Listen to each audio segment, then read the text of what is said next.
Channel. நான் உங்கள் Zakir Hussein, carry guidance குரு.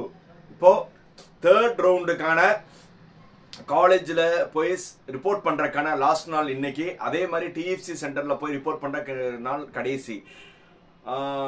அதுக்கப்புறம் 2 நாள் எந்த ஒரு ஆக்டிவிட்டீஸும் கிடையாது. 20ஆம் தேதி உங்களுக்கு எந்தெந்த அக்செப்ட் பண்ண அப்போர்ட் அண்ட் டிக்ளைன் அப்போர்ட் பண்ணவங்களுக்கெல்லாம் எந்தெந்த காலேஜில் வந்திருக்குன்னு வந்துடும்.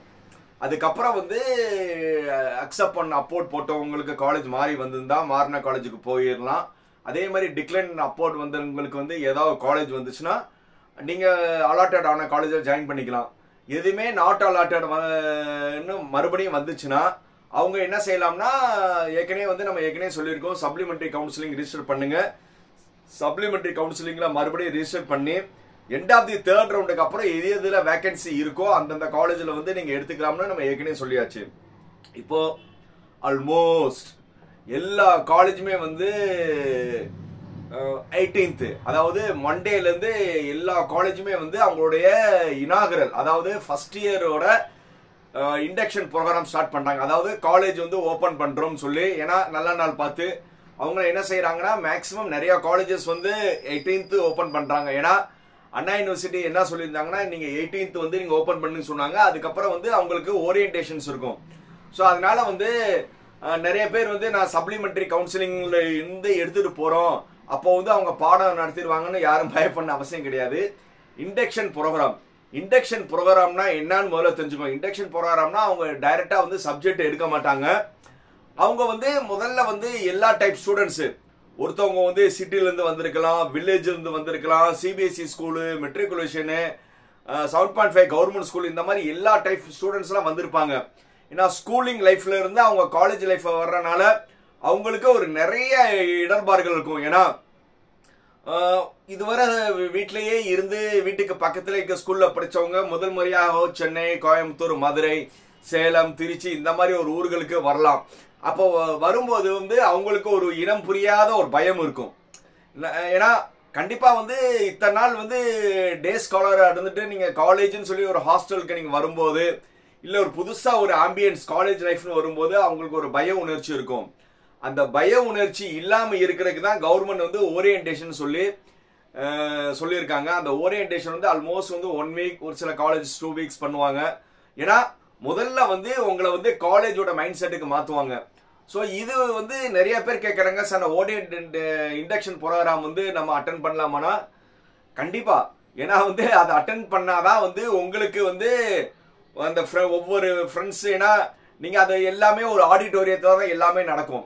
அந்த ஆடிட்டோரியத்துல இருக்கும்போது நீங்க பக்கத்துல இருக்க ஸ்டூடெண்ட்டை பேசலாம். நீ எந்த ஊரு, நீங்க எங்கிருந்து வாரீங்க, மேபி நீங்க படிச்ச கிளாஸ்மேட்ஸா இருக்கலாம், இல்ல பக்கத்து கிளாஸ்மேட்ஸா இருக்கலாம், இல்ல உங்க ஊருக்காரங்க இருக்கலாம். இந்த மாதிரி எல்லாமே அந்த ஓரியன்டேஷன் எல்லாமே பெரும்பாலும் எங்க நடக்கும்னா ஒரு ஆடிட்டோரியத்துல நடக்கும். அந்த ஆடிட்டோரியத்துல என்னென்ன மாதிரி இருக்கும்னா நிறைய மோட்டிவேஷன்ஸ் இருக்கும், யோகாஸ் இருக்கும், போக ஃபன் ஆக்டிவிட்டிஸ் இருக்கும். ஸோ இந்த மாதிரி உங்களை ஒரு ரொம்ப ஜாலியா எல்லா காலேஜ் மேனேஜ்மெண்ட், ஈவன் மியூசிக் இருக்கும், எல்லாமே ஒவ்வொரு காலேஜுமே அவங்களுடைய ஓரியன்டேஷன் ப்ரோக்ராம் ஷெட்யூல் பண்ணியிருப்பாங்க. இது ரொம்ப நல்லா இருக்கும். ஏன்னா இந்த ஒரு ஓரியன்டேஷன்ல தான் உங்களுக்கு மைண்டு ரிலீஸ் ஆகி ஸ்டூடெண்ட்டை மிங்கிள் ஆக வாய்ப்பு இருக்கும். ஸோ இந்த ஆப்பர்ச்சுனிட்டியை யாரும் மிஸ் பண்ணாதீங்க. அதே மாதிரி அதுக்கப்புறம் தான் உங்களுக்கு ஓரியன்டேஷன் முடிஞ்ச பிறகுதான் அவங்க சப்ஜெக்ட் குள்ள போவாங்க. ஸோ இந்த சப்ஜெக்ட் குள்ள போகும்போது உங்களுக்கு மேபி ஒரு வில்லேஜ் பேக்ட்ராப்ல இருந்து போறவங்களுக்கு மேபி என்னடா அவங்க இங்கிலீஷ்ல பேசுறாங்களோ ஒரு விதமா இருக்கும். ஸோ அதெல்லாம் ஒண்ணுமே கிடையாது. இது ஒரு 4-5 நாள் தான் இருக்கும். 4-5 நாளுக்கு அப்புறம் அவங்க பேசுற இங்கிலீஷே உங்களுக்கு தமிழ் மாதிரியே புரிய ஆரம்பிச்சிடும். அதனால யாரும் பயப்பட அவசியம் கிடையாது. கண்டிப்பா டிரான்சிட்னு சொல்லுவாங்க. ஸ்கூலிங்ல இருந்து காலேஜ் போறதுக்கு ஒரு சர்டன் டைம் எடுக்கும். அதுக்கான நான் வீடியோ நான் தனியா அப்லோட் பண்றேன்.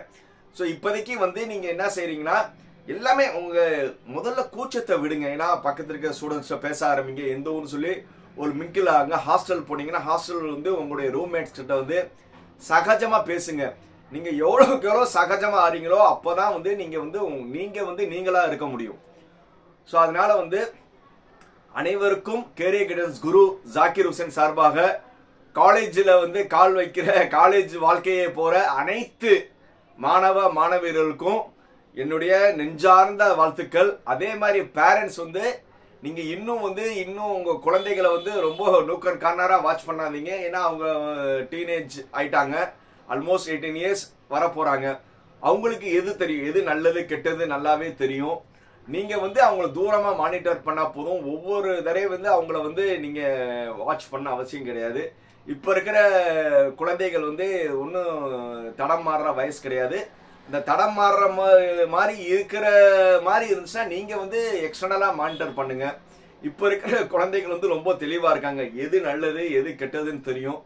ஸோ அதனால ஸ்டூடெண்ட்ஸ் தெரியும்ல உங்களுக்கு, நல்ல நட்பு என்ன கெட்ட நட்பு என்ன எல்லாம் உங்களுக்கு தெரியும். ஸோ அதனால நல்ல நட்பை பெற்று 4 வருஷம் வந்து நல்லா படிச்சு ஒரு நல்ல வாழ்க்கை அமைகிறதுக்கு மறுபடியும் கேரியர் கைடன்ஸ் குரு ஜாகிர் ஹுசைன் சார்பாக வாழ்த்துக்கள் வாழ்த்துக்கள் வாழ்த்துக்கள்.